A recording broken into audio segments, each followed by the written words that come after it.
Right now, Nebraskans are facing a life or death decision, voting whether to bring back capital punishment. Just a couple hours ago, the state held its first public hearing.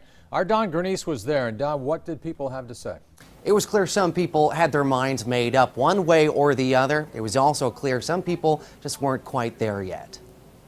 3 people came in, and in 40 seconds, they killed my daughter and 4 bank employees. So you know that I'm here to talk about retaining the death penalty.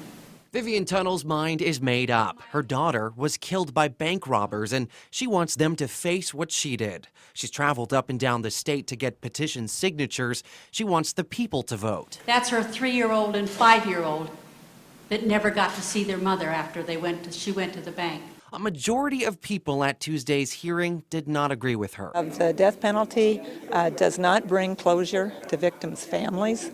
Nebraska does not have the drugs to carry out an execution. And some likely voters aren't sure what to make of the tough choice ahead of them. And I think there's kind of some things wrong with the justice system that put people on death row in the first place. The purpose of the hearing, set to take place in each Nebraska congressional district, is to allow the public to voice their side and to get answers. I think that people are becoming much more aware that it's not a simple issue.